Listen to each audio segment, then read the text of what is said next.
La Bible Louis II, introduction au livre de l'Apocalypse. Par la venue du Sauveur sur la terre et par sa mort rédemptrice, les prophéties de l'Ancien Testament étaient accomplies, du moins dans leurs données principales. La vie a été manifestée, d'abord dans la personne de Jésus, puis dans l'Église, par l'action régénératrice de l'Esprit du Christ. Les écrits des apôtres attestaient ce fait capital et en développaient les conséquences.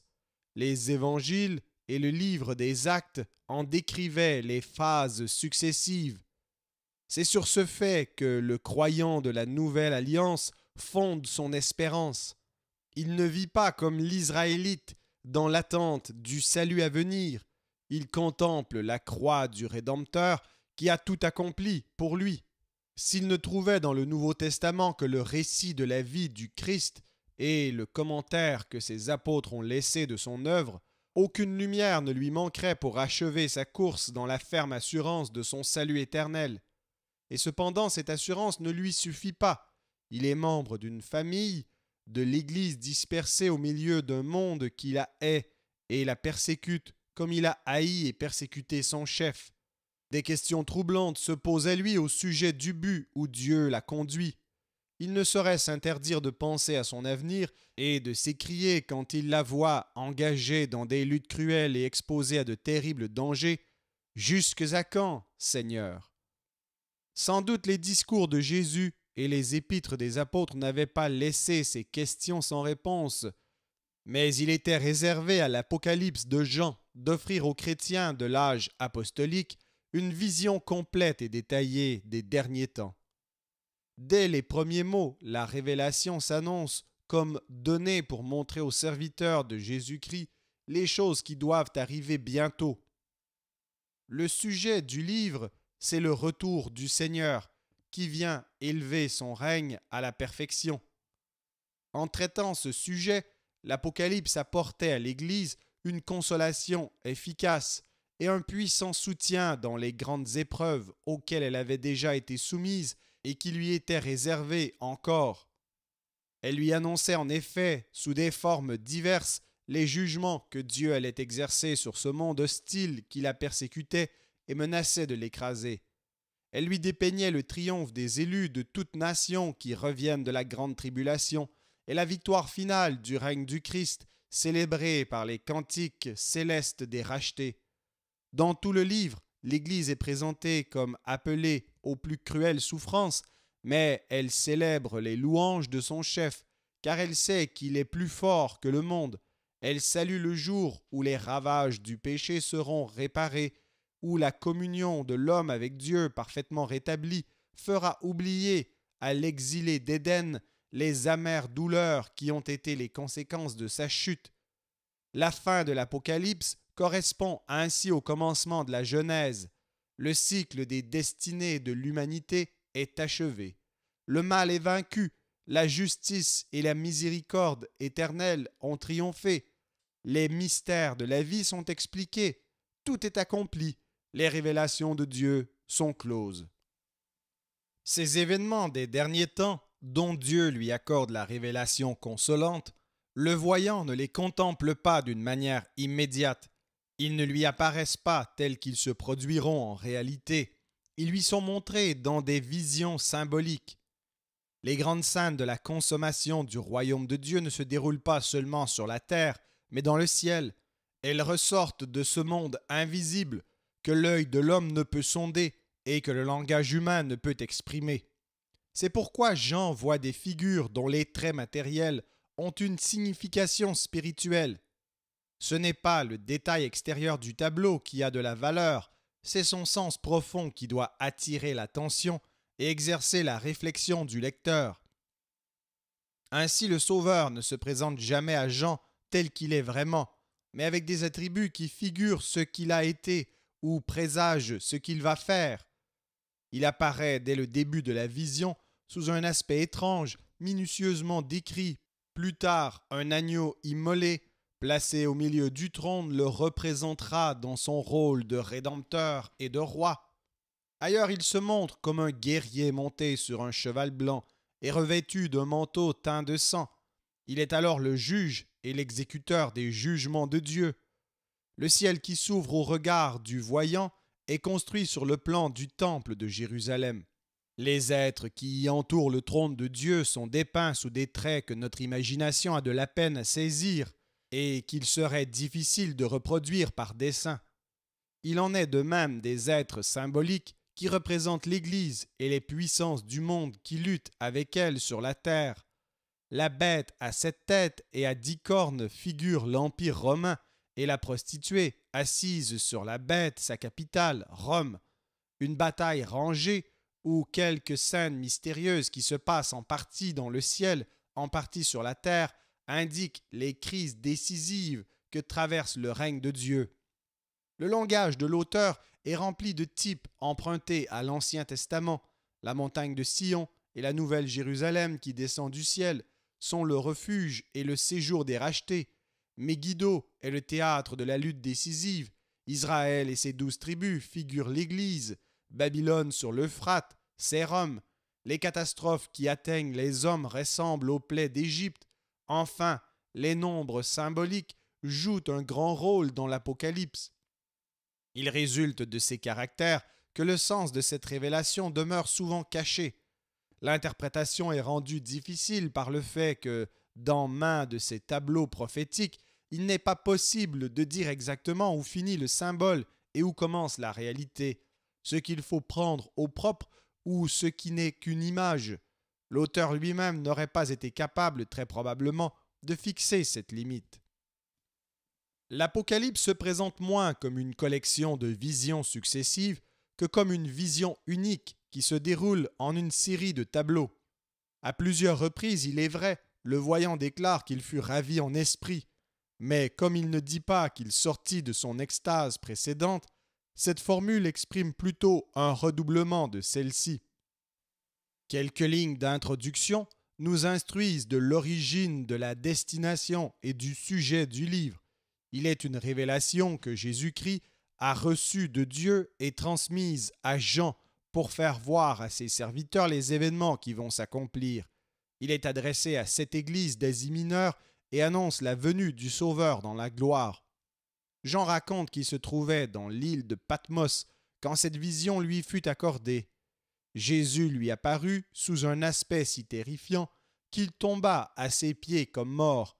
Mais Jésus le rassure, se présente à lui comme le vivant et lui commande d'écrire à cette église d'Asie 7 lettres qui renferment des censures, des éloges et des exhortations. Après cela commence la révélation de l'avenir. Le ciel s'ouvre, le trône de Dieu apparaît entouré de 24 anciens et des 4 êtres vivants qui chantent les louanges du Tout-Puissant. Apocalypse 4. Dans la droite de Dieu, Jean voit un livre scellé de 7 sceaux. Nul n'est jugé digne de l'ouvrir, excepté un agneau qui apparaît au milieu du trône comme immolé. Il prend le livre. Aussitôt des chants éclatent dans les cieux à la louange du Sauveur. Apocalypse 5. L'agneau ouvre successivement les 6 premiers sceaux. À l'ouverture des 4 premiers apparaissent 4 cavaliers, dont le premier figure la marche conquérante de l'Évangile à travers le monde. Les 3 suivants, divers fléaux qui atteignent les hommes.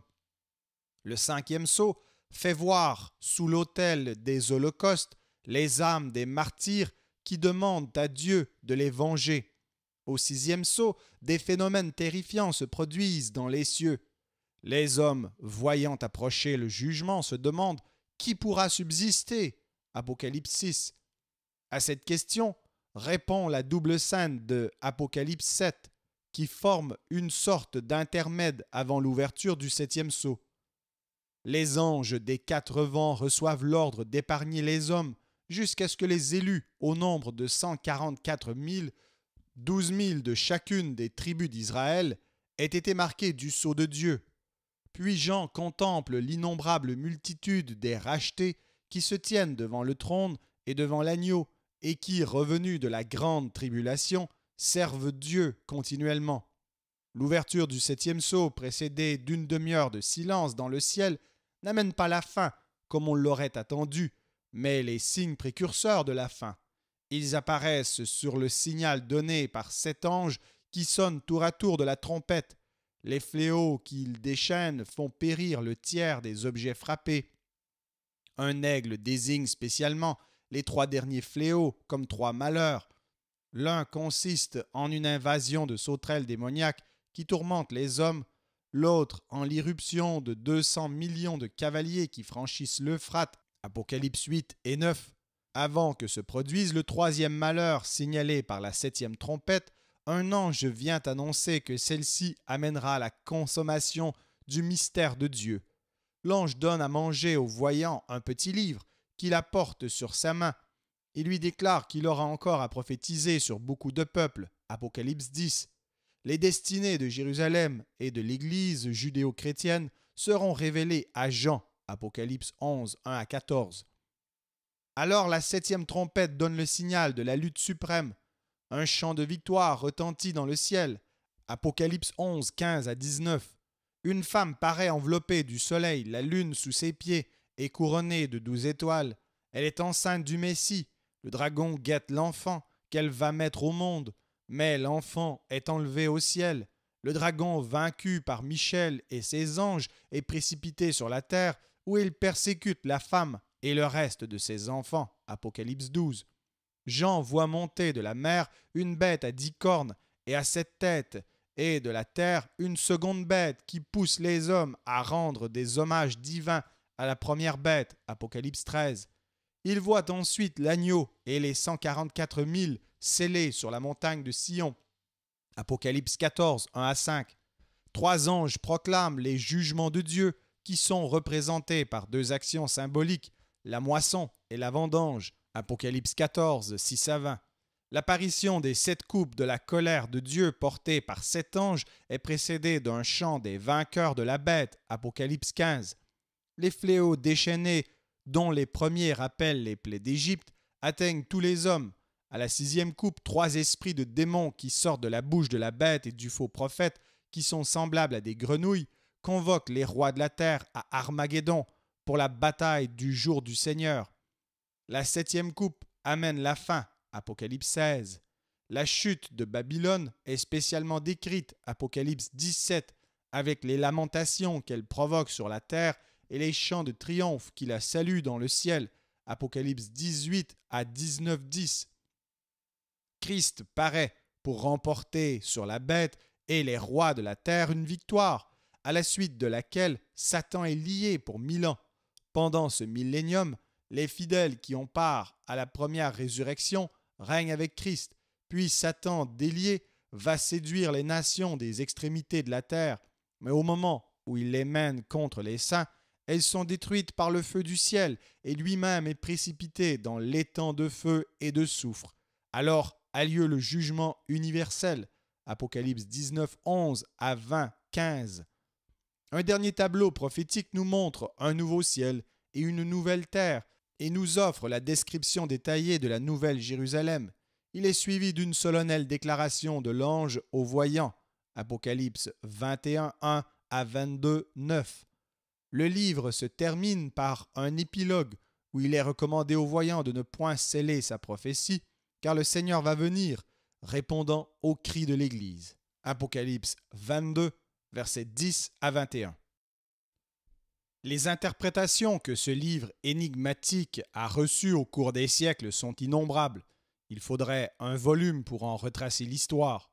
Les explications qui ont été données de l'Apocalypse, si diverses qu'elles soient dans le détail, peuvent être classées en 3 groupes.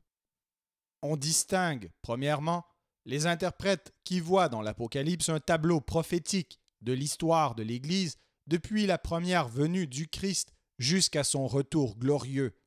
Ce système dit historique a été appliqué avec prédilection pendant longtemps.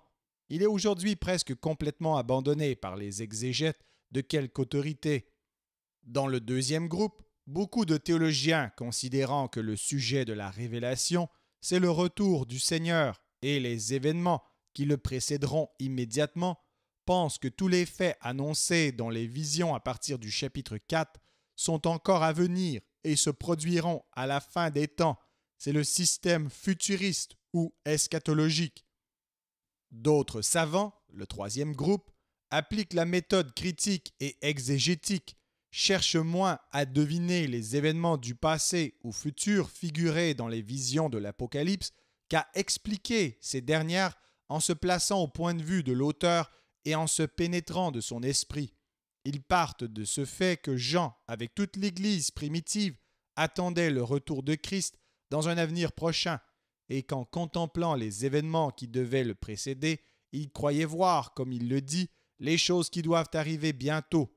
Ils en concluent que son regard prophétique est borné à l'horizon de l'histoire de son temps, la puissance du monde qui s'oppose à Jésus-Christ et à son règne. C'est l'Empire romain. Le voyant contemple sa chute prochaine, qui sera suivie du retour du Seigneur et de la fin de la présente économie. On peut encore répartir en deux classes les explications de l'Apocalypse selon que leurs auteurs estiment que les événements dépeints dans les visions se succèdent dans un ordre chronologique ou qu'ils pensent que les séries des sept sceaux, des trompettes, des coupes embrassent chacune la totalité de l'avenir en traçant un tableau toujours plus complet des destinées de l'humanité depuis l'apparition du christianisme jusqu'à la fin des temps. On a donné à ce dernier système le nom de système des récapitulations.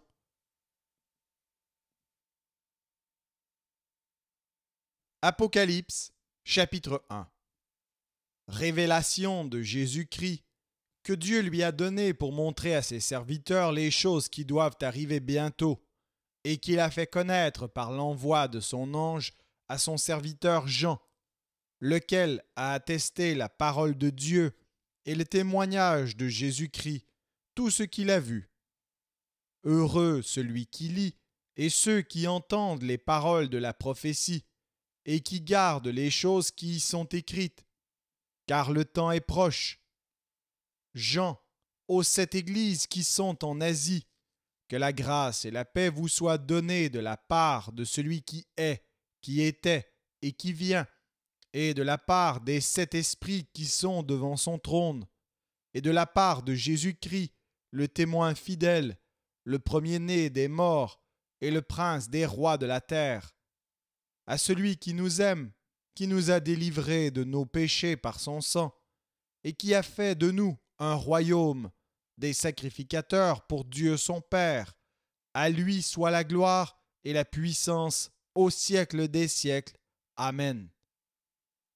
Voici, il vient avec les nuées, et tout œil le verra, même ceux qui l'ont percé, et toutes les tribus de la terre se lamenteront à cause de lui. Oui, Amen. Je suis l'Alpha et l'Oméga, dit le Seigneur Dieu, celui qui est, qui était et qui vient, le Tout-Puissant. Moi, Jean, votre frère, et qui ai part avec vous à la tribulation et au royaume et à la persévérance en Jésus, j'étais dans l'île appelée Patmos à cause de la parole de Dieu et du témoignage de Jésus. Je fus ravi en esprit au jour du Seigneur, et j'entendis derrière moi une voix forte, comme le son d'une trompette, qui disait « Ce que tu vois, écris-le dans un livre, et envoie-le aux sept églises, à Éphèse, à Smyrne, à Pergame, à Thyatire, à Sardes, à Philadelphie et à Laodicée. » Je me retournai pour connaître quelle était la voix qui me parlait, et après m'être retourné, je vis 7 chandeliers d'or, et au milieu des 7 chandeliers, quelqu'un qui ressemblait à un fils d'homme, vêtu d'une longue robe et ayant une ceinture d'or sur la poitrine. Sa tête et ses cheveux étaient blancs comme de la laine blanche, comme de la neige. Ses yeux étaient comme une flamme de feu. Ses pieds étaient semblables à de l'airain ardent, comme s'il eût été embrasé dans une fournaise, et sa voix était comme le bruit de grandes eaux. Il avait dans sa main droite 7 étoiles. De sa bouche sortait une épée aiguë à 2 tranchants, et son visage était comme le soleil lorsqu'il brille dans sa force. Quand je le vis, je tombai à ses pieds, comme mort. Il posa sur moi sa main droite en disant « Ne crains point, je suis le premier et le dernier et le vivant. J'étais mort, et voici, je suis vivant au siècle des siècles. Je tiens la clé de la mort et du séjour des morts. Écris donc les choses que tu as vues, et celles qui sont, et celles qui doivent arriver après elles. Le mystère des 7 étoiles que tu as vues dans ma main droite et des 7 chandeliers d'or. Les 7 étoiles sont les anges des 7 églises, et les 7 chandeliers sont les 7 églises.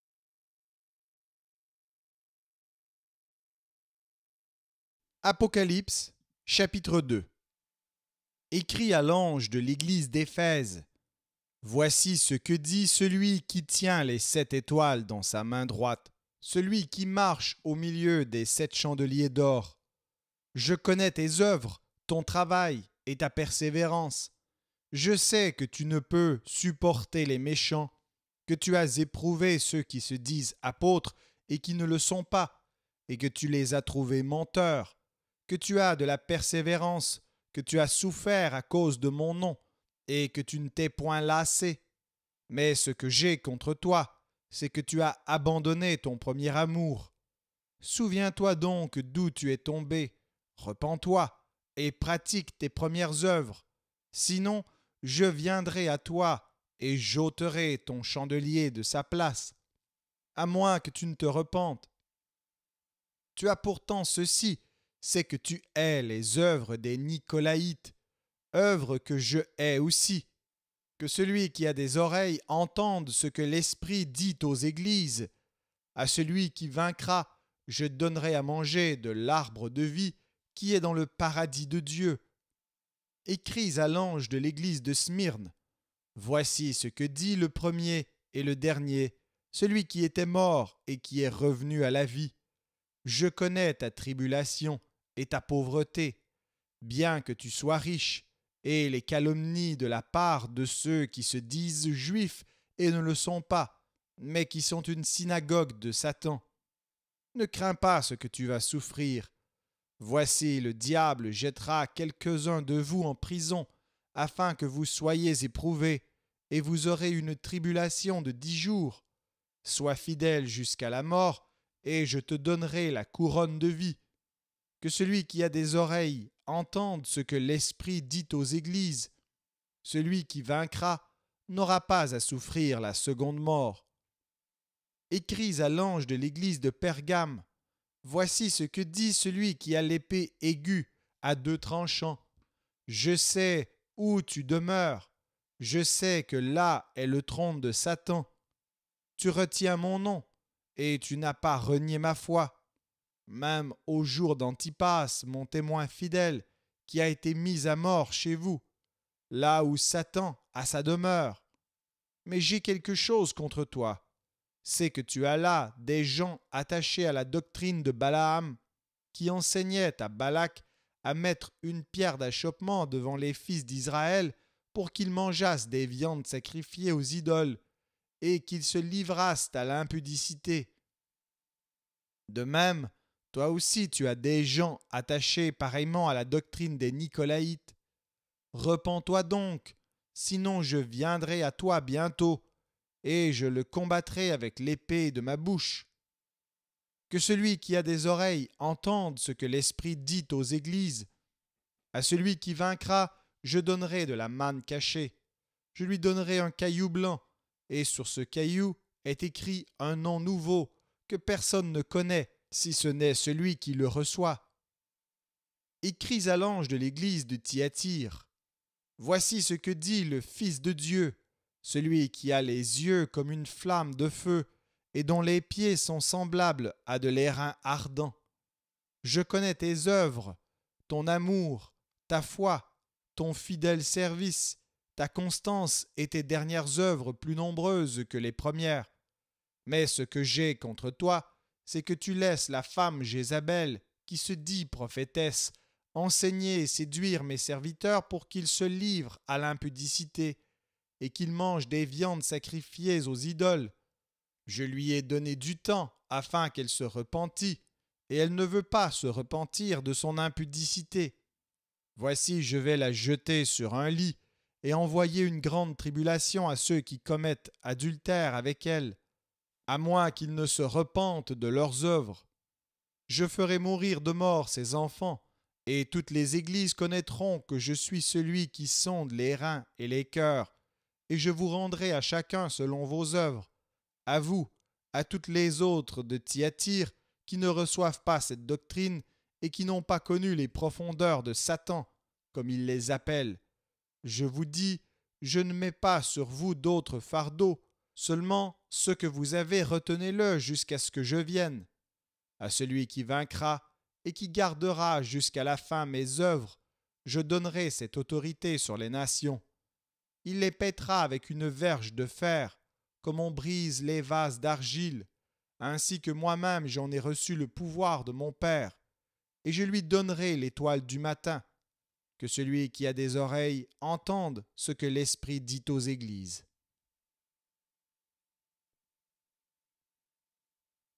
Apocalypse, chapitre 3. Écris à l'ange de l'église de Sardes. Voici ce que dit celui qui a les 7 esprits de Dieu et les 7 étoiles. Je connais tes œuvres. Je sais que tu passes pour être vivant et tu es mort. Sois vigilant et affermis le reste qui est près de mourir, car je n'ai pas trouvé tes œuvres parfaites devant mon Dieu.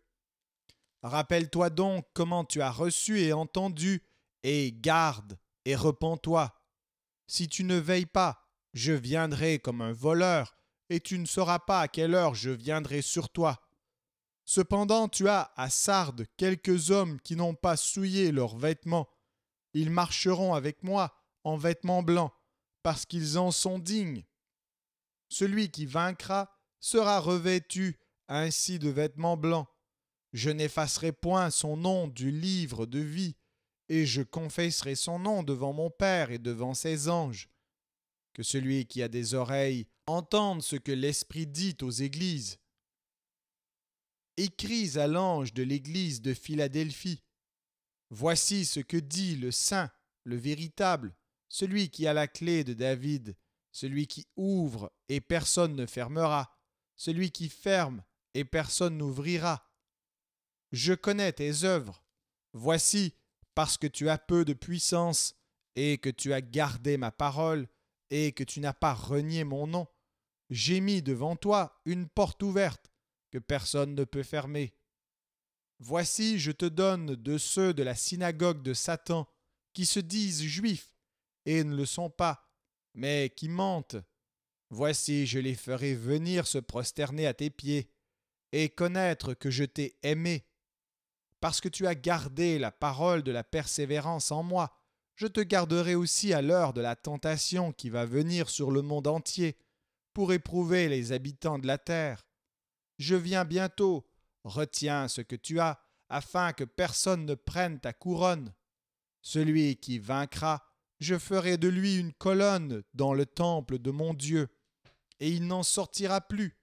J'écrirai sur lui le nom de mon Dieu, et le nom de la ville de mon Dieu, de la nouvelle Jérusalem qui descend du ciel, d'auprès de mon Dieu, et mon nom nouveau. Que celui qui a des oreilles entende ce que l'Esprit dit aux églises. Écris à l'ange de l'église de Laodicée. Voici ce que dit l'Amen, le témoin fidèle et véritable, le commencement de la création de Dieu. Je connais tes œuvres. Je sais que tu n'es ni froid ni bouillant. Puisses-tu être froid ou bouillant? Ainsi, parce que tu es tiède et que tu n'es ni froid ni bouillant, je te vomirai de ma bouche. Parce que tu dis, je suis riche, je me suis enrichi, et je n'ai besoin de rien, et parce que tu ne sais pas que tu es malheureux, misérable, pauvre, aveugle et nu, je te conseille d'acheter de moi de l'or éprouvé par le feu, afin que tu deviennes riche, et des vêtements blancs, afin que tu sois vêtu, et que la honte de ta nudité ne paraisse pas, et un collier pour oindre tes yeux, afin que tu vois. Moi je reprends, et je châtie tous ceux que j'aime. Aie donc du zèle, et repens-toi. Voici, je me tiens à la porte, et je frappe. Si quelqu'un entend ma voix, et ouvre la porte, j'entrerai chez lui, je souperai avec lui, et lui avec moi. Celui qui vaincra, je le ferai asseoir avec moi sur mon trône, comme j'ai vaincu et me suis assis avec mon Père sur son trône. Que celui qui a des oreilles entende ce que l'Esprit dit aux églises.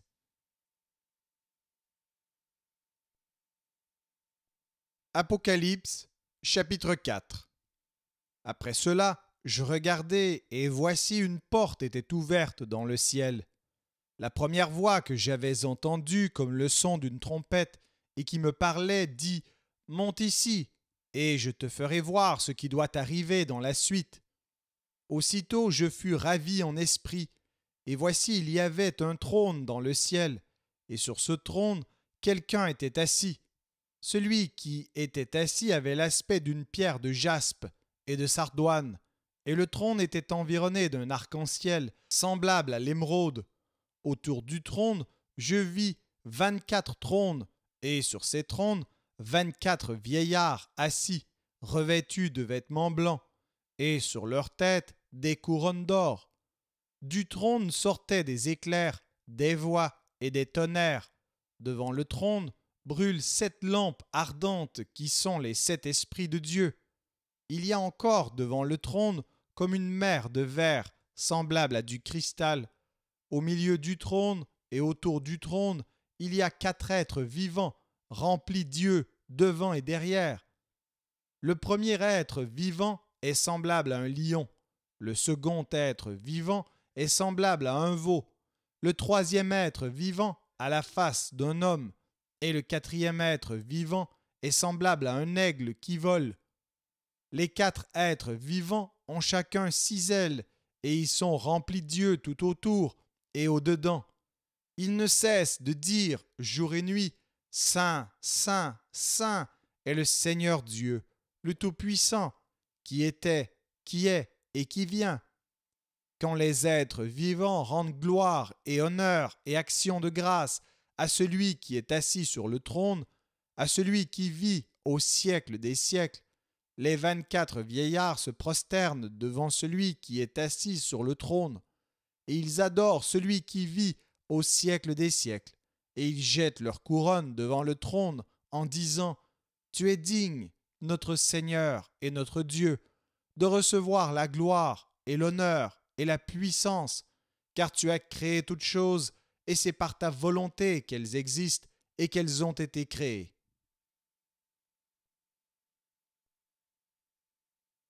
Apocalypse, chapitre 5. Puis je vis dans la main droite de celui qui était assis sur le trône un livre écrit en dedans et en dehors, scellé de 7 sceaux. Et je vis un ange puissant qui criait d'une voix forte, « Qui est digne d'ouvrir le livre et d'en rompre les sceaux ?» Et personne dans le ciel, ni sur la terre, ni sous la terre ne put ouvrir le livre, ni le regarder. Et je pleurai beaucoup de ce que personne ne fut trouvé digne d'ouvrir le livre, ni de le regarder. Et l'un des vieillards me dit, « Ne pleure point. Voici le lion de la tribu de Juda, le rejeton de David, a vaincu pour ouvrir le livre et ses 7 sceaux. » Et je vis, au milieu du trône et des 4 êtres vivants, et au milieu des vieillards, un agneau, qui était là comme immolé. Il avait 7 cornes et 7 yeux, qui sont les 7 esprits de Dieu, envoyés par toute la terre. Il vint, et il prit le livre de la main droite de celui qui était assis sur le trône. Quand il eut pris le livre, les 4 êtres vivants et les 24 vieillards se prosternèrent devant l'agneau, tenant chacun une harpe et des coupes d'or remplies de parfums, qui sont les prières des saints. Et ils chantaient un cantique nouveau, en disant « Tu es digne de prendre le livre et d'en ouvrir les sceaux, car tu as été immolé et tu as racheté pour Dieu, par ton sang, des hommes de toute tribu, de toute langue, de tout peuple et de toute nation. Tu as fait d'eux un royaume et des sacrificateurs pour notre Dieu, et ils régneront sur la terre. » Je regardai et j'entendis la voix de beaucoup d'anges autour du trône et des êtres vivants et des vieillards, et leur nombre était des myriades de myriades et des milliers de milliers. Ils disaient d'une voix forte, l'agneau qui a été immolé est digne de recevoir la puissance, la richesse, la sagesse, la force, l'honneur, la gloire et la louange, et toutes les créatures qui sont dans le ciel, sur la terre, sous la terre, sur la mer, et tout ce qui s'y trouve, je les entendis qui disaient, à celui qui est assis sur le trône, et à l'agneau, soit la louange, l'honneur, la gloire et la force au siècle des siècles. Et les quatre êtres vivants disaient Amen, et les vieillards se prosternèrent et adorèrent.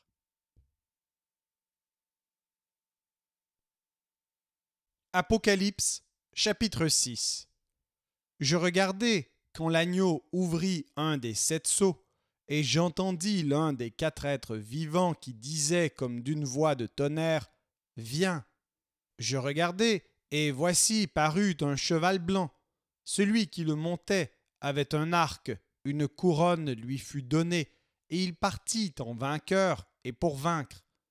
Quand il ouvrit le second sceau, j'entendis le second être vivant qui disait Viens. Et il sortit un autre cheval roux. Celui qui le montait reçut le pouvoir d'enlever la paix de la terre, afin que les hommes s'égorgeassent les uns les autres, et une grande épée lui fut donnée. Quand il ouvrit le troisième sceau, j'entendis le troisième être vivant qui disait Viens. Je regardai, et voici parut un cheval noir. Celui qui le montait tenait une balance dans sa main. Et j'entendis, au milieu des quatre êtres vivants, une voix qui disait Une mesure de blé pour un denier, et 3 mesures d'orge pour un denier, mais ne fais point de mal à l'huile et au vin. Quand il ouvrit le quatrième sceau, j'entendis la voix du quatrième être vivant qui disait Viens. Je regardai, et voici parut un cheval d'une couleur pâle. Celui qui le montait se nommait la mort, et le séjour des morts l'accompagnait. Le pouvoir leur fut donné sur le quart de la terre pour faire périr les hommes par l'épée, par la famine, par la mortalité et par les bêtes sauvages de la terre. Quand il ouvrit le cinquième sceau, je vis sous l'autel les âmes de ceux qui avaient été immolés à cause de la parole de Dieu et à cause du témoignage qu'ils avaient rendu. Ils crièrent d'une voix forte en disant « Jusques à quand, Maître saint et véritable, tardes-tu à juger et à tirer vengeance de notre sang sur les habitants de la terre ?»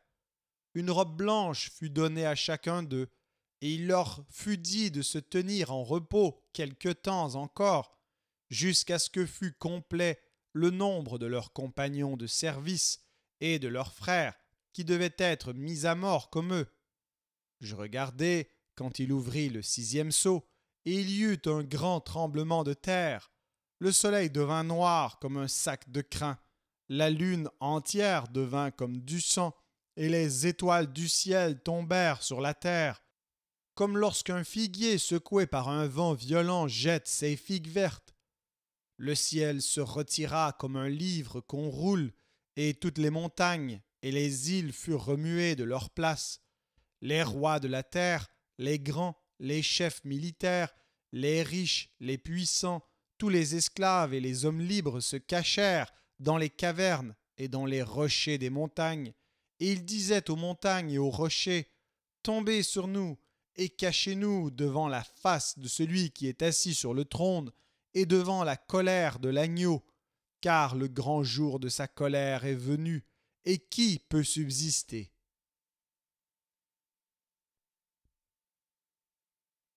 Apocalypse, chapitre 7.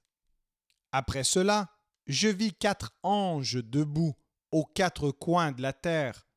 Ils retenaient les 4 vents de la terre, afin qu'il ne soufflât point de vent sur la terre, ni sur la mer, ni sur aucun arbre. Et je vis un autre ange qui montait du côté du soleil levant, et qui tenait le sceau du Dieu vivant. Il cria d'une voix forte aux 4 anges à qui il avait été donné de faire du mal à la terre et à la mer. Et il dit, ne faites point de mal à la terre, ni à la mer, ni aux arbres, jusqu'à ce que nous ayons marqué du sceau le front des serviteurs de notre Dieu. Et j'entendis le nombre de ceux qui avaient été marqués du sceau, 144 000, de toutes les tribus des fils d'Israël, de la tribu de Juda, 12 000 marqués du sceau, de la tribu de Ruben, 12 000, de la tribu de Gad, 12 000, de la tribu d'Azer, 12 000, de la tribu de Nephtali, 12 000, de la tribu de Manassé, 12 000, de la tribu de Siméon, 12 000, de la tribu de Lévi, 12 000, de la tribu d'Issachar, 12 000, de la tribu de Zabulon, 12 000, de la tribu de Joseph, 12 000, de la tribu de Benjamin, 12 000 marqués du sceau. Après cela, je regardai, et voici il y avait une grande foule que personne ne pouvait compter, de toute nation, de toute tribu, de tout peuple et de toute langue. Ils se tenaient devant le trône et devant l'agneau, revêtus de robes blanches et des palmes dans leurs mains. Ils criaient d'une voix forte en disant « Le salut est à notre Dieu, qui est assis sur le trône et à l'agneau. » Et tous les anges se tenaient autour du trône, et des vieillards et des 4 êtres vivants. Et ils se prosternèrent sur leurs faces devant le trône, et ils adorèrent Dieu, en disant « Amen. La louange, la gloire, la sagesse, l'action de grâce, l'honneur, la puissance et la force soient à notre Dieu au siècle des siècles. Amen. » Et l'un des vieillards prit la parole et me dit « Ceux qui sont revêtus de robes blanches, qui sont-ils et d'où sont-ils venus ?» Je lui dis « Mon Seigneur, tu le sais. » Et il me dit « Ce sont ceux qui viennent de la grande tribulation. Ils ont lavé leurs robes et les ont blanchies dans le sang de l'agneau. C'est pour cela qu'ils sont devant le trône de Dieu et le servent jour et nuit dans son temple. Celui qui est assis sur le trône dressera sa tente sur eux.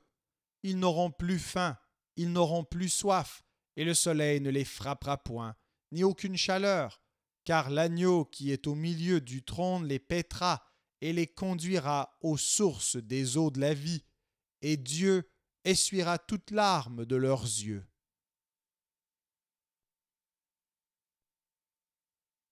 Apocalypse, chapitre 8.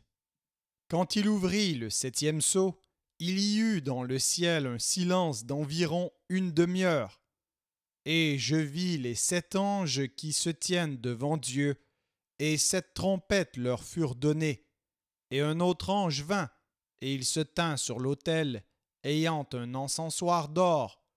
On lui donna beaucoup de parfums, afin qu'il les offrît avec les prières de tous les saints sur l'autel d'or qui est devant le trône. La fumée des parfums monta avec les prières des saints de la main de l'ange devant Dieu.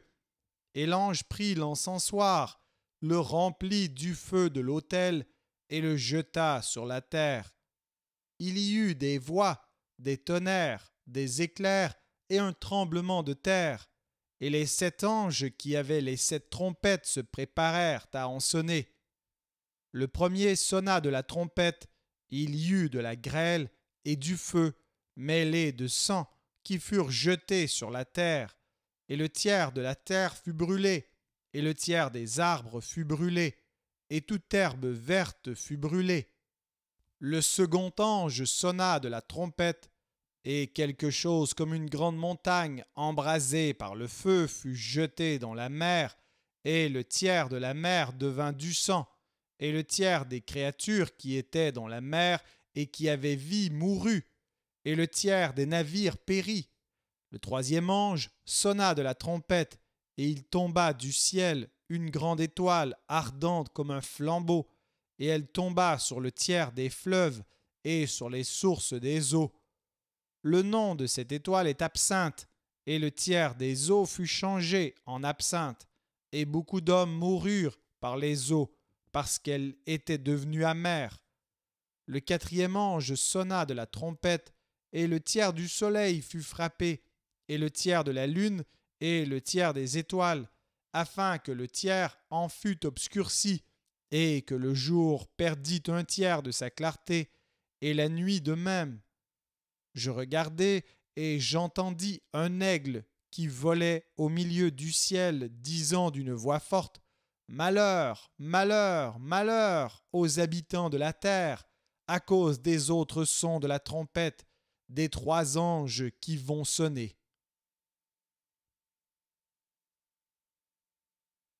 Apocalypse, chapitre 9. Le cinquième ange sonna de la trompette, et je vis une étoile qui était tombée du ciel sur la terre.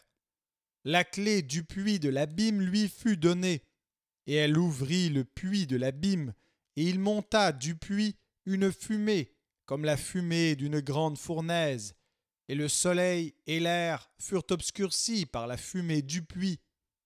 De la fumée sortirent des sauterelles qui se répandirent sur la terre, et il leur fut donné un pouvoir comme le pouvoir qu'ont les scorpions de la terre.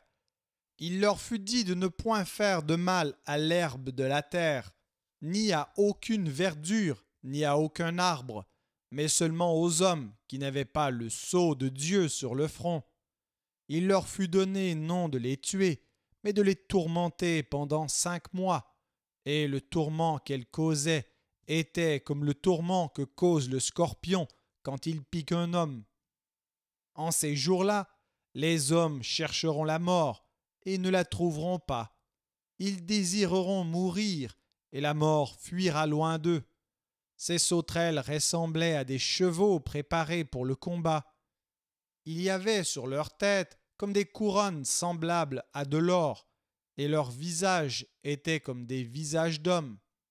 Elles avaient des cheveux comme des cheveux de femmes, et leurs dents étaient comme des dents de lion. Elles avaient des cuirasses comme des cuirasses de fer, et le bruit de leurs ailes était comme un bruit de chars à plusieurs chevaux qui courent au combat. Elles avaient des queues semblables à des scorpions et des aiguillons, et c'est dans leur queue qu'était le pouvoir de faire du mal aux hommes pendant 5 mois. Elles avaient sur elles comme roi l'ange de l'abîme, nommé en hébreu Abaddon et en grec Apollyon. Le premier malheur est passé. Voici, il vient encore 2 malheurs après cela. Le sixième ange sonna de la trompette, et j'entendis une voix venant des 4 cornes de l'autel d'or qui est devant Dieu, et disant au sixième ange qui avait la trompette: Délie les 4 anges qui sont liés sur le grand fleuve d'Euphrate. Et les 4 anges qui étaient prêts pour l'heure, le jour, le mois et l'année, furent déliés, afin qu'ils tuassent le tiers des hommes. Le nombre des cavaliers de l'armée était de 2 myriades de myriades. J'en entendis le nombre, et ainsi je vis les chevaux dans la vision, et ceux qui les montaient, ayant des cuirasses couleur de feu, d'hyacinthe et de soufre. Les têtes des chevaux étaient comme des têtes de lions, et de leur bouche il sortait du feu, de la fumée et du soufre. Le tiers des hommes fut tué par ces 3 fléaux, par le feu, par la fumée et par le soufre qui sortait de leur bouche, car le pouvoir des chevaux était dans leur bouche et dans leur queue. Leur queue était semblable à des serpents ayant des têtes, et c'est avec elles qu'ils faisaient le mal. Les autres hommes qui ne furent pas tués par ces fléaux ne se repentirent pas des œuvres de leurs mains, de manière à ne point adorer les démons et les idoles d'or, d'argent, d'airain, de pierre et de bois, qui ne peuvent ni voir, ni entendre, ni marcher, et ils ne se repentirent pas de leurs meurtres, ni de leurs enchantements, ni de leur impudicité, ni de leur vol.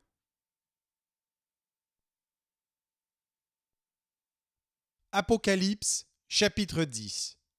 Je vis un autre ange puissant qui descendait du ciel, enveloppé d'une nuée.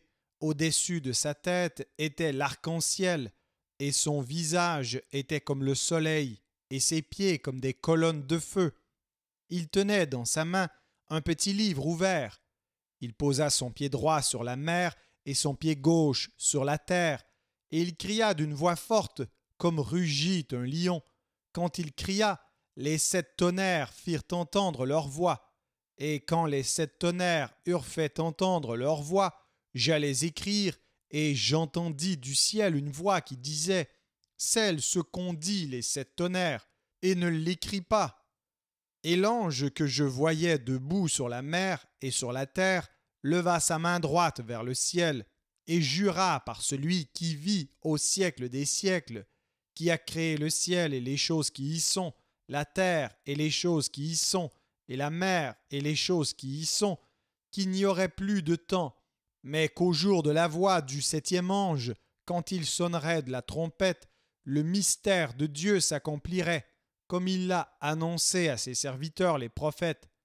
Et la voix que j'avais entendue du ciel me parla de nouveau et dit « Va, prends le petit livre ouvert dans la main de l'ange qui se tient debout sur la mer et sur la terre. » Et j'allai vers l'ange en lui disant de me donner le petit livre.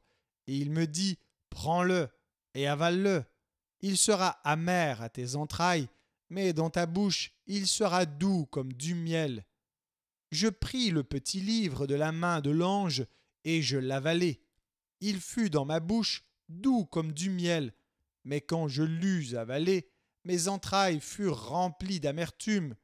Puis on me dit « Il faut que tu prophétises de nouveau sur beaucoup de peuples, de nations, de langues et de rois. »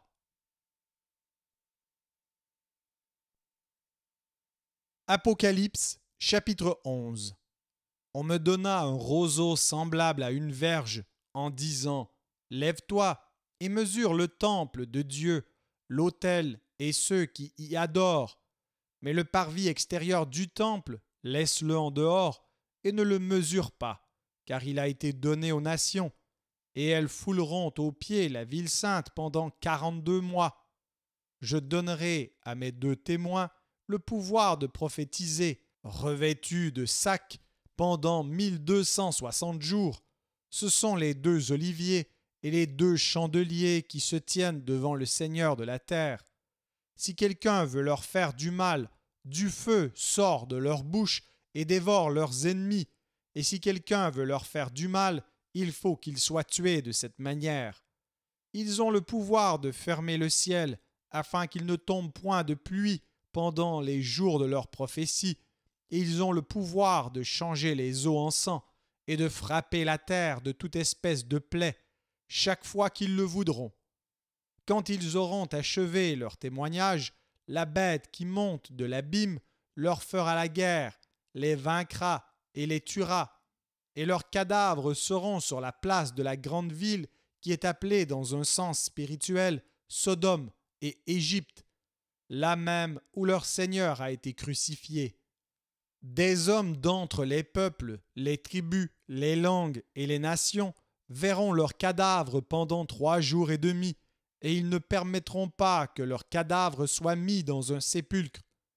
Et à cause d'eux, les habitants de la terre se réjouiront et seront dans l'allégresse, et ils s'enverront des présents les uns aux autres, parce que ces 2 prophètes ont tourmenté les habitants de la terre. Après les 3 jours et demi, un esprit de vie venant de Dieu entra en eux, et ils se tinrent sur leurs pieds, et une grande crainte s'empara de ceux qui les voyaient. Et ils entendirent du ciel une voix qui leur disait « Montez ici !» Et ils montèrent au ciel dans la nuée, et leurs ennemis les virent. À cette heure-là, il y eut un grand tremblement de terre, et la 10e partie de la ville tomba. 7000 hommes furent tués dans ce tremblement de terre, et les autres furent effrayés et donnèrent gloire au Dieu du ciel. Le second malheur est passé. Voici le 3e malheur vient bientôt. Le 7e ange sonna de la trompette, et il y eut dans le ciel de fortes voix qui disaient « Le royaume du monde est remis à notre Seigneur et à son Christ, et il régnera au siècle des siècles. » Et les 80 vieillards qui étaient assis devant Dieu sur leur trône se prosternèrent sur leurs faces, et ils adorèrent Dieu en disant Nous te rendons grâce, Seigneur Dieu Tout-Puissant, qui est et qui était, de ce que tu as saisi ta grande puissance et pris possession de ton règne.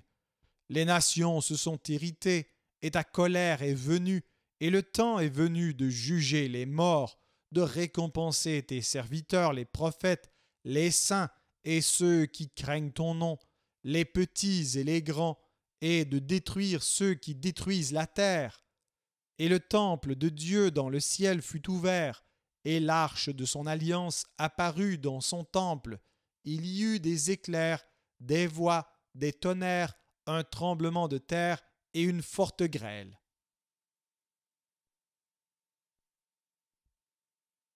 Apocalypse, chapitre 12. Un grand signe parut dans le ciel, une femme enveloppée du soleil, la lune sous ses pieds et une couronne de 12 étoiles sur sa tête. Elle était enceinte et elle criait étant en travail et dans les douleurs de l'enfantement.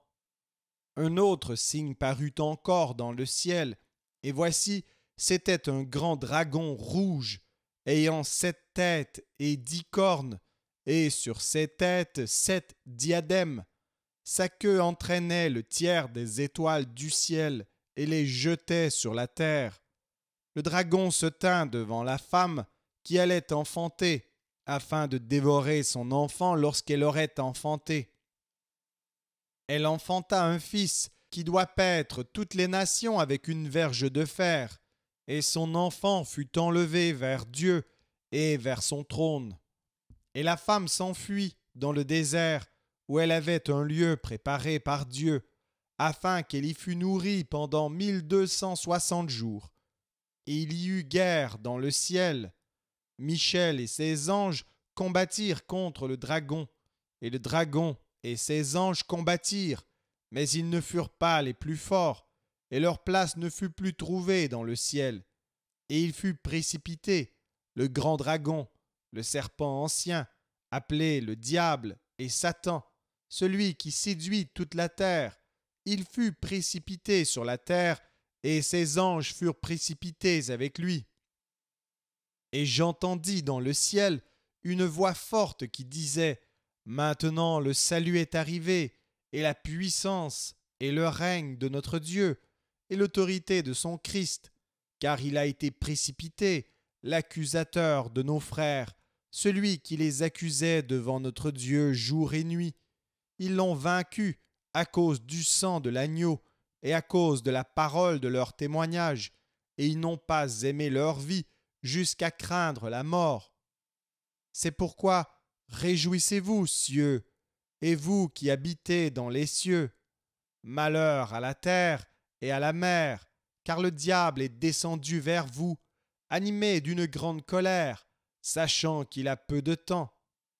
Quand le dragon vit qu'il avait été précipité sur la terre, il poursuivit la femme qui avait enfanté l'enfant mâle, et les 2 ailes du grand aigle furent données à la femme, afin qu'elle s'envolât au désert vers son lieu, où elle est nourrie un temps, des temps et la moitié d'un temps, loin de la face du serpent.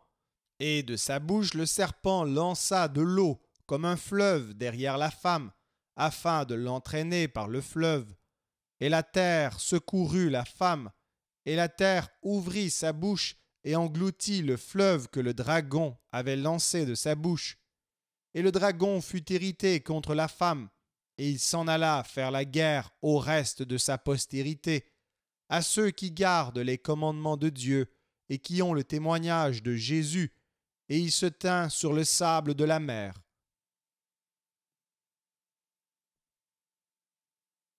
Apocalypse, chapitre 13. Puis je vis monter de la mer une bête qui avait 10 cornes et 7 têtes, et sur ses cornes 10 diadèmes, et sur ses têtes des noms de blasphème. La bête que je vis était semblable à un léopard. Ses pieds étaient comme ceux d'un ours, et sa gueule comme une gueule de lion. Le dragon lui donna sa puissance, et son trône, et une grande autorité.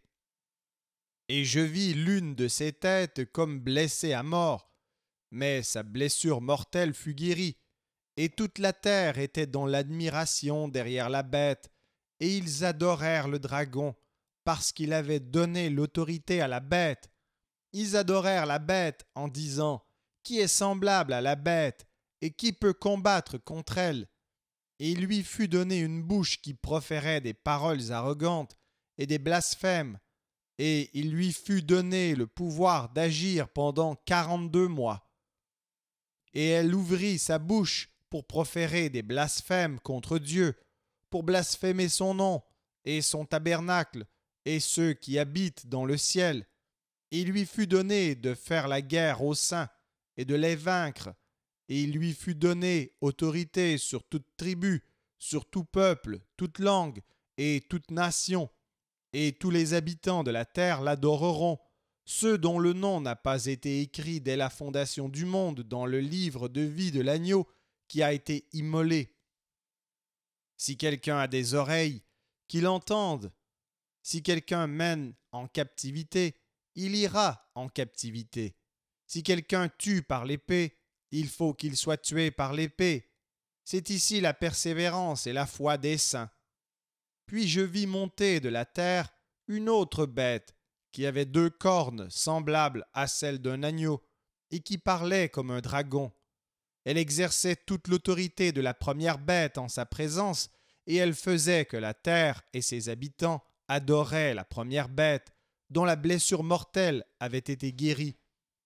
Elle opérait de grands prodiges, même jusqu'à faire descendre du feu du ciel sur la terre à la vue des hommes. Et elle séduisait les habitants de la terre par les prodiges qui lui étaient donnés d'opérer en présence de la bête, disant aux habitants de la terre de faire une image à la bête qui avait la blessure de l'épée et qui vivait. Et il lui fut donné d'animer l'image de la bête, afin que l'image de la bête parlât, et qu'elle fit que tous ceux qui n'adoreraient pas l'image de la bête fussent tués. Et elle fit que tous, petits et grands, riches et pauvres, libres et esclaves, reçussent une marque sur leur main droite ou sur leur front, et que personne ne put acheter ni vendre sans avoir la marque, le nom de la bête ou le nombre de son nom. C'est ici la sagesse, que celui qui a de l'intelligence calcule le nombre de la bête, car c'est un nombre d'hommes, et son nombre est 666.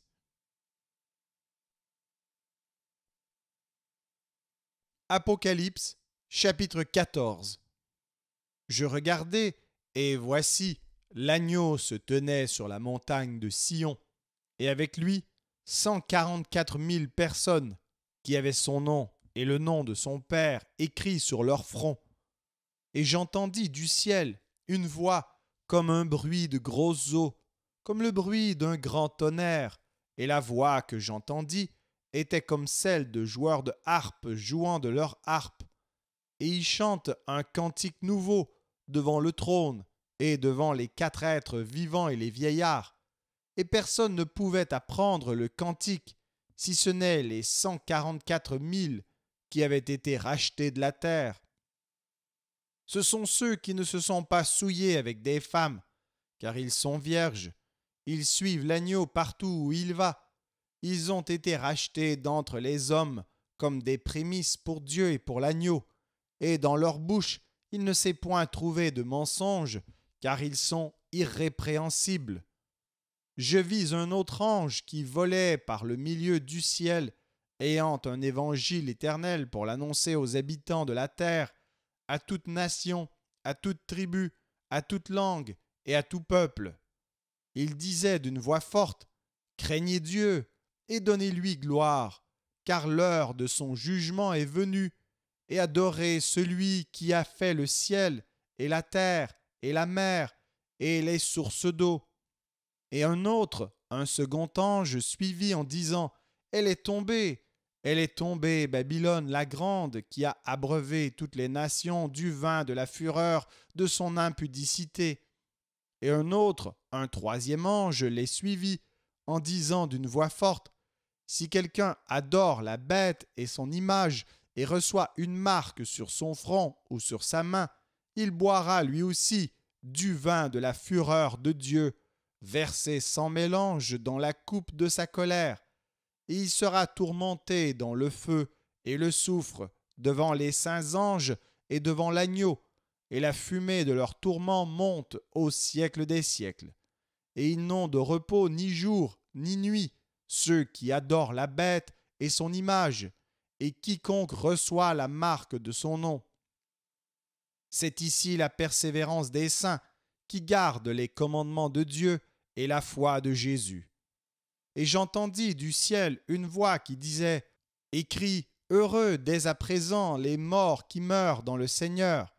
Oui, dit l'Esprit, afin qu'ils se reposent de leurs travaux, car leurs œuvres les suivent. » Je regardai, et voici, il y avait une nuée blanche, et sur la nuée était assis quelqu'un qui ressemblait à un fils d'homme, ayant sur sa tête une couronne d'or, et dans sa main une faucille tranchante. Et un autre ange sortit du temple, criant d'une voix forte à celui qui était assis sur la nuée. « Lance ta faucille et moissonne, car l'heure de moissonner est venue, car la moisson de la terre est mûre. » Et celui qui était assis sur la nuée jeta sa faucille sur la terre, et la terre fut moissonnée. Et un autre ange sortit du temple qui est dans le ciel, ayant lui aussi une faucille tranchante, et un autre ange qui avait autorité sur le feu sortit de l'autel, et s'adressa d'une voix forte à celui qui avait la faucille tranchante, disant « Lance ta faucille tranchante et vendange les grappes de la vigne de la terre, car les raisins de la terre sont mûrs. » Et l'ange jeta sa faucille sur la terre, et il vendangea la vigne de la terre, et jeta la vendange dans la grande cuve de la colère de Dieu. Et la cuve fut foulée hors de la ville, et du sang sortit de la cuve jusqu'aux morts des chevaux, sur une étendue de 1600 stades.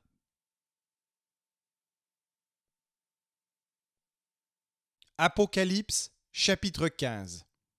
Puis je vis dans le ciel un autre signe, grand et admirable, 7 anges qui tenaient 7 fléaux, les derniers, car par eux s'accomplit la colère de Dieu.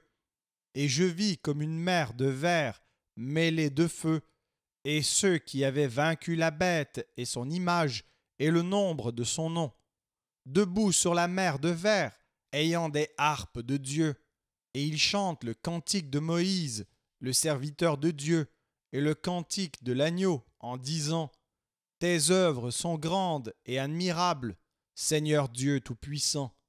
Tes voies sont justes et véritables, Roi des nations. Qui ne craindrait, Seigneur, et ne glorifierait ton nom, car seul tu es saint, et toutes les nations viendront et se prosterneront devant toi, parce que tes jugements ont été manifestés. » Après cela, je regardai, et le temple du tabernacle du témoignage fut ouvert dans le ciel, et les 7 anges qui tenaient les 7 fléaux sortirent du temple, revêtus d'un lin pur, éclatant, et ayant des ceintures d'or autour de la poitrine, et l'un des 4 êtres vivants donna aux 7 anges 7 coupes d'or, pleines de la colère du Dieu qui vit au siècle des siècles. Et le temple fut rempli de fumée à cause de la gloire de Dieu et de sa puissance, et personne ne pouvait entrer dans le temple jusqu'à ce que les 7 fléaux des 7 anges fussent accomplis.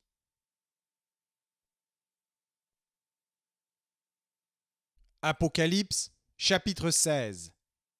Et j'entendis une voix forte qui venait du temple et qui disait aux 7 anges « Allez et versez sur la terre les 7 coupes de la colère de Dieu. » Le premier alla, et il versa sa coupe sur la terre, et un ulcère malin et douloureux frappa les hommes qui avaient la marque de la bête et qui adoraient son image. Le second versa sa coupe dans la mer, et elle devint du sang, comme celui d'un mort, et tout être vivant mourut, tout ce qui était dans la mer. Le troisième versa sa coupe dans les fleuves et dans les sources d'eau, et ils devinrent du sang. Et j'entendis l'ange des eaux qui disait « Tu es juste, toi qui es et qui étais, tu es saint, parce que tu as exercé ce jugement, car ils ont versé le sang des saints et des prophètes, et tu leur as donné du sang à boire, et ils en sont dignes. Et j'entendis l'autel qui disait, oui, Seigneur Dieu Tout-Puissant, tes jugements sont véritables et justes. Le quatrième versa sa coupe sur le soleil, et il lui fut donné de brûler les hommes par le feu. Et les hommes furent brûlés par une grande chaleur, et ils blasphémèrent le nom du Dieu qui a l'autorité sur ces fléaux, et ils ne se repentirent pas pour lui donner gloire. Le cinquième versa sa coupe sur le trône de la bête, et son royaume fut couvert de ténèbres, et les hommes se mordaient la langue de douleur, et ils blasphémèrent le Dieu du ciel, à cause de leur douleur et de leurs ulcères, et ils ne se repentirent pas de leurs œuvres. Le sixième versa sa coupe sur le grand fleuve, l'Euphrate, et son eau tarit, afin que le chemin des rois venant de l'Orient fût préparé. Et je vis sortir de la bouche du dragon, et de la bouche de la bête, et de la bouche du faux prophète, 3 esprits impurs, semblables à des grenouilles, car ce sont des esprits de démons qui font des prodiges et qui vont vers les rois de toute la terre, afin de les rassembler pour le combat du grand jour du Dieu Tout-Puissant. Voici, je viens comme un voleur. Heureux celui qui veille et qui garde ses vêtements, afin qu'il ne marche pas nu et qu'on ne voie pas sa honte. Ils les rassemblèrent dans le lieu appelé en hébreu Armageddon. Le septième versa sa coupe dans l'air, et il sortit du temple, du trône, une voix forte qui disait « C'en est fait !» Il y eut des éclairs, des voix, des tonnerres et un grand tremblement de terre, tel qu'il n'y avait jamais eu depuis que l'homme est sur la terre un aussi grand tremblement. Et la grande ville fut divisée en 3 parties, et les villes des nations tombèrent, et Dieu se souvint de Babylone la grande pour lui donner la coupe du vin de son ardente colère. Et toutes les îles s'enfuirent, et les montagnes ne furent pas retrouvées, et une grosse grêle dont les grêlons pesaient 1 talent tomba du ciel sur les hommes, et les hommes blasphémèrent Dieu à cause du fléau de la grêle, parce que ce fléau était très grand.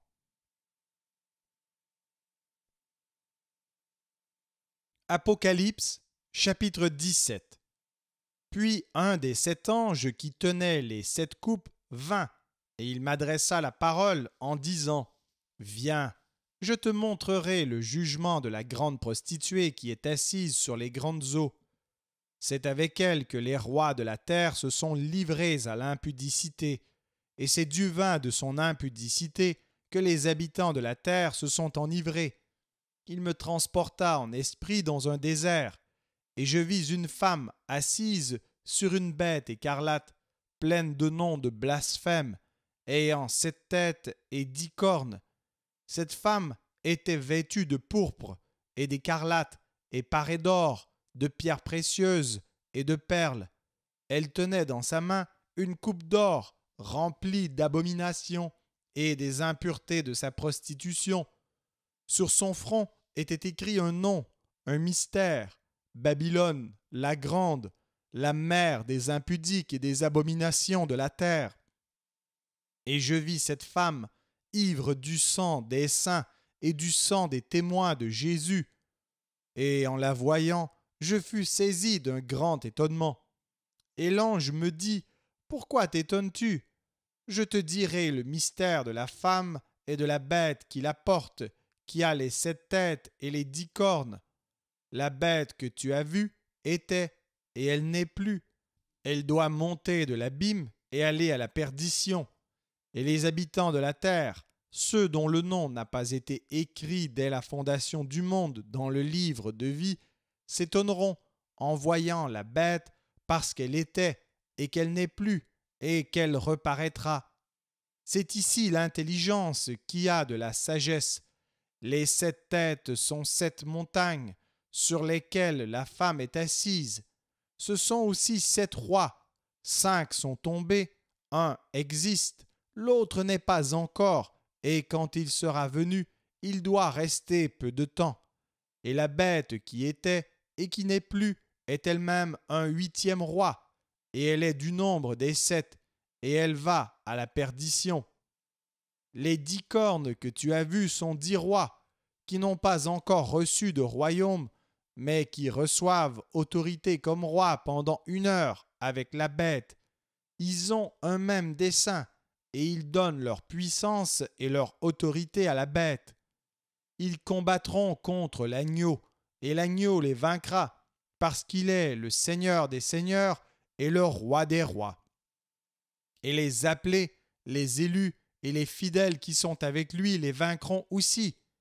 Et il me dit, les eaux que tu as vues, sur lesquelles la prostituée est assise, ce sont des peuples, des foules, des nations et des langues.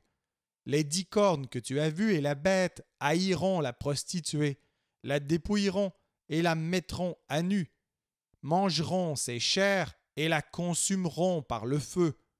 Car Dieu a mis dans leur cœur d'exécuter son dessein et d'exécuter un même dessein et de donner leur royauté à la bête jusqu'à ce que les paroles de Dieu soient accomplies. Et la femme que tu as vue, c'est la grande ville qui a la royauté sur les rois de la terre.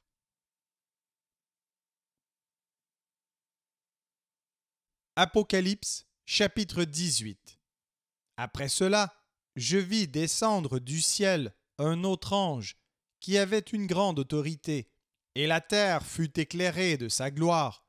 Il cria d'une voix forte, disant, « Elle est tombée, Babylone la grande, elle est devenue une habitation de démons, un repère de tout esprit impur, un repère de tout oiseau impur et odieux, parce que toutes les nations ont bu du vin de la fureur de son impudicité, et que les rois de la terre se sont livrés avec elle à l'impudicité, et que les marchands de la terre se sont enrichis par la puissance de son luxe. Et j'entendis du ciel une autre voix qui disait, « Sortez du milieu d'elle, mon peuple, afin que vous ne participiez point à ses péchés, et que vous n'ayez point de part à ses fléaux, car ses péchés se sont accumulés jusqu'au ciel, et Dieu s'est souvenu de ses iniquités. Payez-la comme elle a payé, et rendez-lui au double selon ses œuvres. De la coupe où elle a versé, versez-lui au double. Autant elle s'est glorifiée et plongée dans le luxe, autant donnez-lui de tourments et de deuil. Parce qu'elle dit en son cœur, « Je suis assise en reine, je ne suis point veuve, et je ne verrai point de deuil. » À cause de cela, en un même jour, ces fléaux arriveront, la mort, le deuil et la famine, et elle sera consumée par le feu, car il est puissant le Seigneur Dieu qui l'a jugée. Et tous les rois de la terre qui se sont livrés avec elle à l'impudicité et au luxe pleureront et se lamenteront à cause d'elle quand ils verront la fumée de son embrasement. Se tenant éloignés dans la crainte de son tourment, ils diront « Malheur, malheur, la grande ville Babylone, la ville puissante, en une seule heure est venu ton jugement. » Et les marchands de la terre pleurent et sont dans le deuil à cause d'elle, parce que personne n'achète plus leur cargaison d'or, d'argent, de pierres précieuses, de perles, de fin lin, de pourpre, de soie, d'écarlate, de toute espèce de bois de senteur, de toute espèce d'objets d'ivoire, de toute espèce d'objets en bois très précieux, en airain, en fer et en marbre, de cinnamome, d'aromates, de parfums, de myrrhe, d'encens, de vin, d'huile, de fine farine, de blé, de bœufs, de brebis, de chevaux, de chars, de corps et d'âmes d'hommes. Les fruits que désirait ton âme sont allés loin de toi, et toutes les choses délicates et magnifiques sont perdues pour toi, et tu ne les retrouveras plus. Les marchands de ces choses qui se sont enrichis par elles se tiendront éloignés dans la crainte de son tourment. Ils pleureront et seront dans le deuil et diront « Malheur, malheur, la grande ville qui était vêtue de fin lin, de pourpre et d'écarlate, et paré d'or, de pierres précieuses et de perles. En une seule heure, tant de richesses ont été détruites. Et tous les pilotes, tous ceux qui naviguent vers ce lieu, les marins et tous ceux qui exploitent la mer, se tenaient éloignés, et ils s'écriaient en voyant la fumée de son embrasement: quelle ville était semblable à la grande ville! Et ils jetaient de la poussière sur leurs têtes, ils pleuraient, et ils étaient dans le deuil, ils criaient et disaient: malheur, malheur! La grande ville où se sont enrichis par son opulence tous ceux qui ont des navires sur la mer. En une seule heure, elle a été détruite. Ciel, réjouis-toi sur elle. Et vous, les saints, les apôtres et les prophètes, réjouissez-vous aussi, car Dieu vous a fait justice en la jugeant. Alors, un ange puissant prit une pierre, semblable à une grande meule, et il la jeta dans la mer, en disant: ainsi sera précipitée avec violence Babylone, la grande ville, et elle ne sera plus trouvée. Et l'on n'entendra plus chez toi les sons des joueurs de harpe, des musiciens, des joueurs de flûte et des joueurs de trompette. On ne trouvera plus chez toi aucun artisan d'un métier quelconque. On n'entendra plus chez toi le bruit de la meule. La lumière de la lampe ne brillera plus chez toi, et la voix de l'époux et de l'épouse ne sera plus entendue chez toi, parce que tes marchands étaient les grands de la terre, parce que toutes les nations ont été séduites par tes enchantements, et parce qu'on a trouvé chez elles le sang des prophètes et des saints et de tous ceux qui ont été égorgés sur la terre.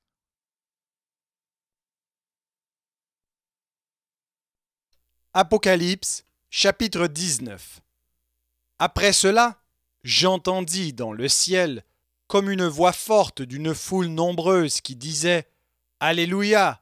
Le salut, la gloire et la puissance sont à notre Dieu, parce que ses jugements sont véritables et justes, car il a jugé la grande prostituée qui corrompait la terre par son impudicité, et il a vengé le sang de ses serviteurs en le redemandant de sa main. Et ils dirent une seconde fois: Alléluia! Et sa fumée monte au siècle des siècles. Et les 24 vieillards et les 4 êtres vivants se prosternèrent et adorèrent Dieu, assis sur le trône, en disant: Amen, Alléluia. Et une voix sortit du trône, disant: Louez notre Dieu, vous tous ses serviteurs, vous qui le craignez, petits et grands. Et j'entendis comme une voix d'une foule nombreuse, comme un bruit de grosses eaux, et comme un bruit de fort tonnerre, disant: Alléluia, car le Seigneur notre Dieu Tout-Puissant est entré dans son règne. Réjouissons-nous et soyons dans l'allégresse, et donnons-lui gloire, car les noces de l'agneau sont venues, et son épouse s'est préparée. Et il lui a été donné de se revêtir d'un fin lin éclatant, pur, car le fin lin, ce sont les œuvres justes des saints. Et l'ange me dit: Écris: Heureux ceux qui sont appelés au festin des noces de l'agneau. Et il me dit: Ces paroles sont les véritables paroles de Dieu. Et je tombai à ses pieds pour l'adorer. Mais il me dit: Garde-toi de le faire. Je suis ton compagnon de service et celui de tes frères qui ont le témoignage de Jésus. Adore Dieu, car le témoignage de Jésus est l'esprit de la prophétie. Puis je vis le ciel ouvert, et voici parut un cheval blanc. Celui qui le montait s'appelait Fidèle et Véritable, et il juge et combat avec justice. Ses yeux étaient comme une flamme de feu, sur sa tête étaient plusieurs diadèmes. Il avait un nom écrit que personne ne connaît si ce n'est lui-même, et il était revêtu d'un vêtement teint de sang. Son nom est la parole de Dieu. Les armées qui sont dans le ciel le suivaient sur des chevaux blancs, revêtus d'un fin lin blanc pur. De sa bouche sortait une épée aiguë pour frapper les nations, il les pètera avec une verge de fer, et il foulera la cuve du vin de l'ardente colère du Dieu Tout-Puissant. Il avait sur son vêtement et sur sa cuisse un nom écrit, Roi des rois et Seigneur des seigneurs. Et je vis un ange qui se tenait dans le soleil, et il cria d'une voix forte, disant à tous les oiseaux qui volaient par le milieu du ciel, Venez, rassemblez-vous pour le grand festin de Dieu, afin de manger la chair des rois, la chair des chefs militaires, la chair des puissants, la chair des chevaux et de ceux qui les montent, la chair de tous, libres et esclaves, petits et grands. Et je vis la bête et les rois de la terre et leurs armées rassemblées pour faire la guerre à celui qui était assis sur le cheval et à son armée. Et la bête fut prise, et avec elle le faux prophète, qui avait fait devant elle les prodiges par lesquels il avait séduit ceux qui avaient pris la marque de la bête et adoré son image. Ils furent tous les deux jetés vivants dans l'étang ardent de feu et de soufre, et les autres furent tués par l'épée qui sortait de la bouche de celui qui était assis sur le cheval, et tous les oiseaux se rassasièrent de leur chair.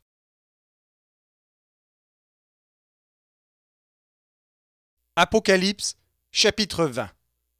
Puis je vis descendre du ciel un ange qui avait la clé de l'abîme et une grande chaîne dans sa main.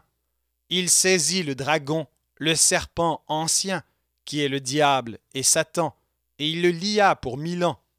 Il le jeta dans l'abîme, ferma et scella l'entrée au-dessus de lui, afin qu'il ne séduisît plus les nations, jusqu'à ce que les 1000 ans fussent accomplis.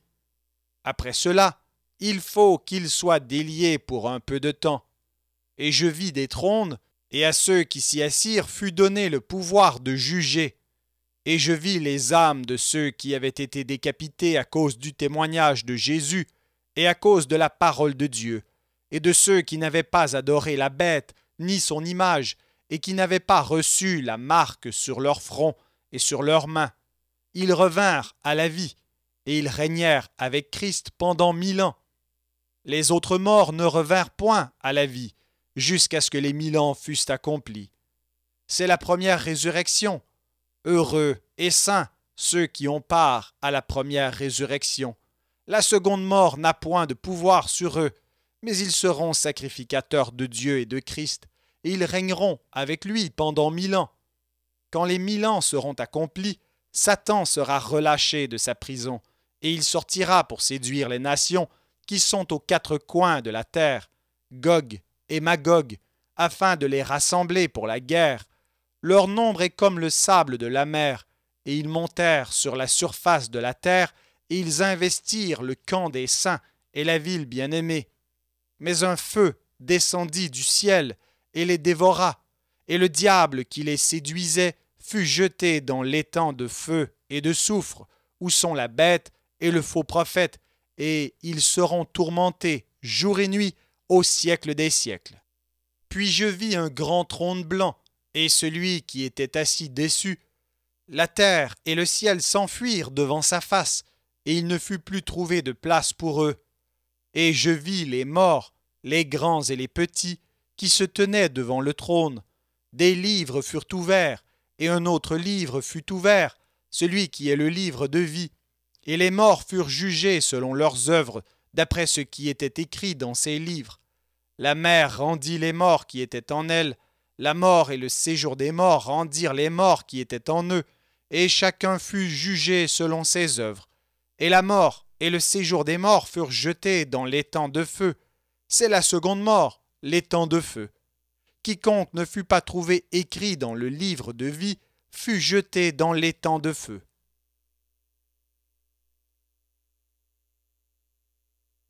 Apocalypse, chapitre 21.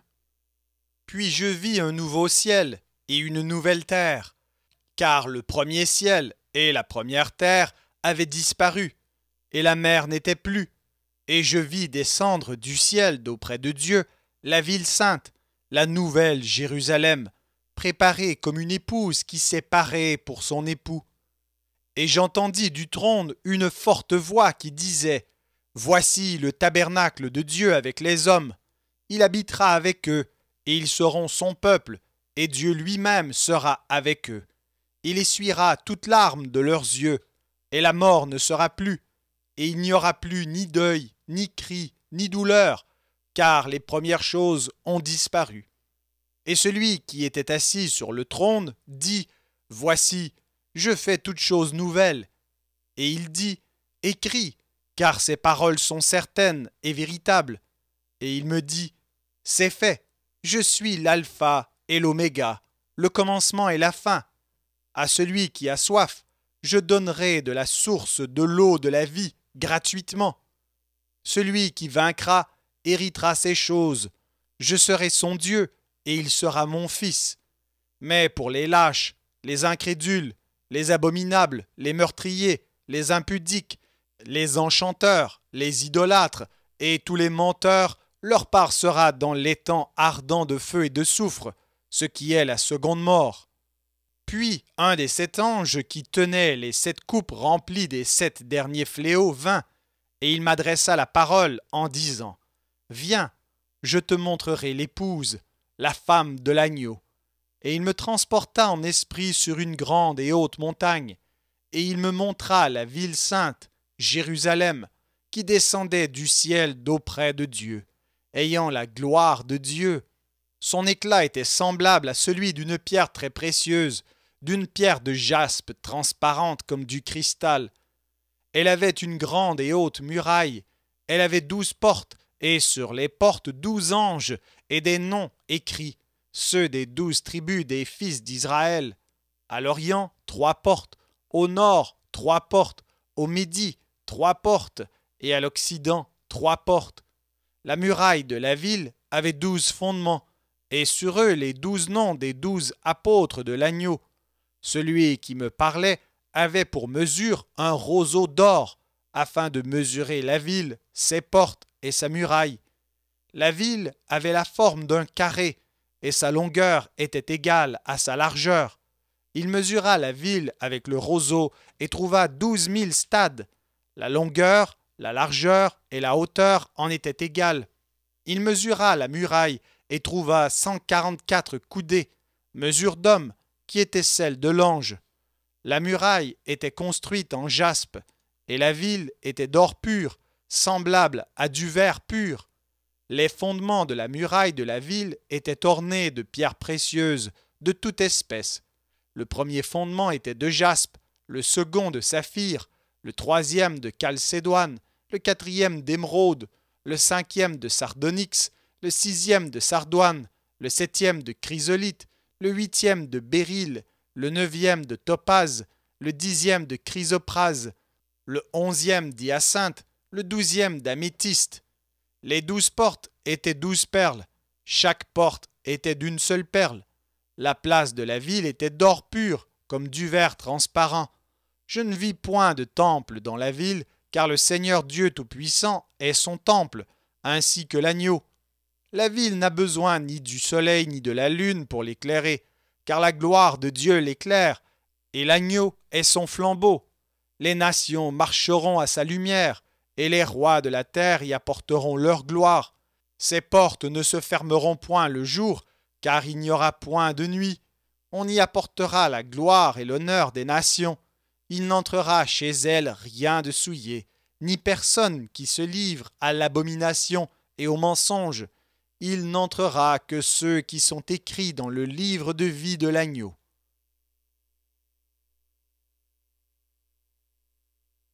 Apocalypse, chapitre 22. Et il me montra un fleuve d'eau de la vie, limpide comme du cristal, qui sortait du trône de Dieu et de l'agneau. Au milieu de la place de la ville et sur les 2 bords du fleuve, il y avait un arbre de vie, produisant 12 fois des fruits, rendant son fruit chaque mois, et dont les feuilles servaient à la guérison des nations. Il n'y aura plus d'anathème, le trône de Dieu et de l'agneau sera dans la ville. Ses serviteurs le serviront et verront sa face, et son nom sera sur leur front. Il n'y aura plus de nuit, et ils n'auront besoin ni de lampe ni de lumière, parce que le Seigneur les éclairera, et ils régneront au siècle des siècles. Et il me dit, ces paroles sont certaines et véritables.